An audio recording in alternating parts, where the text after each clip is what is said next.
Hello, on est de retour aujourd'hui et on parle de 5 points pour pouvoir bien commencer si vous voulez vous lancer dans le milieu agricole. Donc on va pouvoir voir combien d'hectares vous avez besoin, qu'est-ce que vous avez besoin de faire, etc., etc. Je vous ai préparé ça. C'est parti.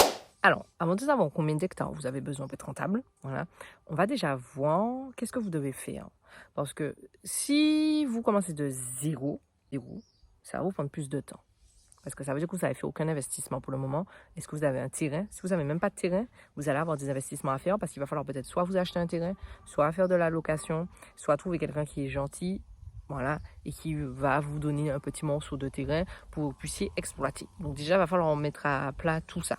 Avant de savoir combien d'hectares vous avez besoin pour être rentable, il faut savoir si vous avez déjà des hectares, vous avez combien d'espace vous avez déjà à disposition. Oui, j'ai tout marqué. Je ne cesserai de le répéter, c'est important d'écrire. Je ne vous dis pas de faire un business plan dans son entièreté avec amortissement, tout ça, mais écrivez, ça va vous aider. Faites-vous un espèce de business plan agricole dans lequel vous allez avoir vos rentrées d'argent, donc ce que vous pensez que vous allez planter, qui va vous rapporter de l'argent, que vous pensez que vous allez générer par an, et par rapport à ça, vous allez pouvoir voir, ok, j'ai besoin de tant de quantité pour pouvoir être rentable. Encore une fois, faire attention avec ce mot, parce qu'il faut savoir ce que vous allez dépenser.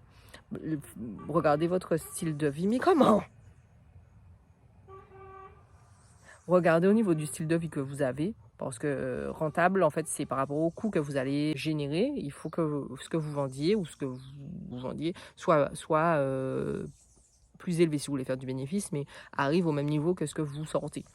Donc ça dépend de votre style de vie. Si vous vivez de façon très simple, vous n'avez pas besoin de dépenser des milliers et des cents, vous n'avez pas besoin d'avoir une très grande rentabilité. Donc c'est à vous de voir ce que vous appelez être rentable. Une fois que vous avez fait votre business plan, vous devez sélectionner les produits que vous pensez qui seront adaptés. Donc ça va être aussi en phase avec est-ce que vous avez déjà un terrain ou pas, est-ce que le terrain est déjà exploité ou pas. Si vous commencez de zéro, il va falloir choisir peut-être des variétés qui vont être à rendement rapide, entre guillemets. Donc vous allez peut-être faire des radis, vous allez peut-être faire des laitues, des choses qui sont un petit peu plus rapides que des fruits ou des légumes qui prennent un petit peu plus de temps.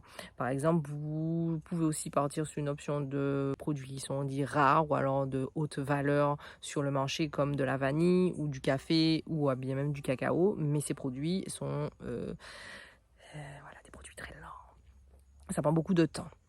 C'est plus cher, ça se vend mieux, mais ça prend beaucoup plus de temps à produire. Donc c'est à vous de voir et c'est pour ça que c'est important de faire un business plan pour calculer en fait combien de temps ça va vous prendre et sur combien d'années, à partir de combien d'années vous allez être rentable. Oui, parce que enlever de votre tête que vous allez être rentable la première année, ce n'est pas possible. Surtout si vous partez de zéro. Alors là, si vous partez de zéro, ça va être très compliqué. Troisièmement, vous devez choisir votre circuit de distribution.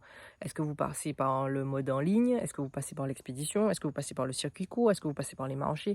Ça va aussi déterminer en fait vos coûts que vous allez reporter dans votre business plan. On revient toujours au central, qui est le business plan. Vous allez pouvoir calculer à combien vous avez besoin, quel est le meilleur vecteur en fait pour pouvoir être rentable.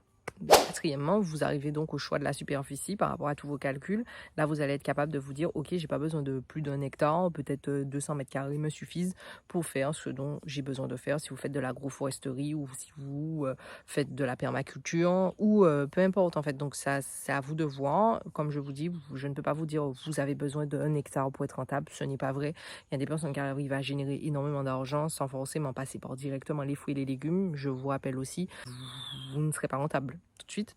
Donc vous allez être obligé de passer par d'autres vecteurs, d'autres secteurs, d'autres modes de façon de faire pour pouvoir générer de l'argent sur la première année et ne pas crever le bec sec. Voilà. Je vais exploser la bulle. Je sais que beaucoup de personnes veulent se recentrer vers l'agriculture ou vers le jardinage ou ont envie de changer de mode de vie et ont envie vraiment de se lancer dans le domaine agricole. Les gars, ce n'est pas la maison de Perlin-Pépin, ce n'est pas les bisounours, c'est un secteur qui est très compliqué, encore une fois je le répète, qui est très précaire. Ne croyez pas tout ce que vous voyez. Quand vous voyez des success stories sur YouTube avec des personnes qui vous disent qu'ils sont passés de 0 à 1 million avec 200 € d'investissement, je l'ai vu passer dernièrement. Non. Voilà, non. Ça demande beaucoup d'investissement, que ça soit au niveau de l'eau, puisque l'eau se raréfie de plus en plus, surtout dépendamment où vous êtes situé. Donc, nous, on a de l'eau une fois sur deux. Il faut que vous investissiez sur des citernes. Donc déjà, ça, c'est un investissement. Une citerne, ça coûte pas 2 € et ça coûte pas 200 € non plus. Voilà. Donc déjà là, vous avez des gros investissements à faire. Ensuite, si vous faites de la livraison, il va falloir investir sur une voiture. Vous faites du plein champ, vous n'allez pas tout planter en plein champ. Il va falloir investir dans une pépinière, etc. Donc il y a des gros investissements qui doivent être faits. Et le plus gros de tous sera, si vous n'avez pas de terrain, en fait, achetez un terrain. Voilà. Donc, dites-vous que vous ne serez pas rentable tout de suite. Dites-vous que vous aurez des lourds investissements à faire au début et que ça va vous prendre du temps. Donc, soyez réaliste avec vous-même, soyez réaliste avec vos besoins. Si vous savez que vous êtes une personne qui a des besoins assez élevés, qui aime aller au restaurant très souvent ou qui a besoin d'une rentrée d'argent conséquente, ou que vous avez des projets dans le futur, voilà.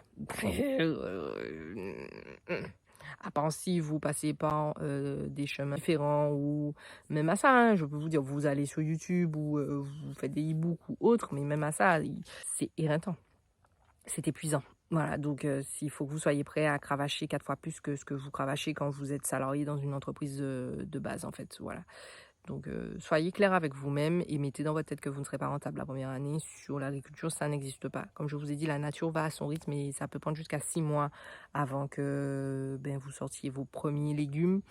Et c'est pas sûr que les gens achètent. Et même si les gens achètent, est-ce que ça remboursera les frais que vous avez engendrés, c'est-à-dire l'achat des semences, l'eau, le packaging, l'essence et même votre temps en fait que vous avez passé dessus. Là, petite vidéo courte, vraiment, je ne sais même pas ce que ça va donner, vous me direz.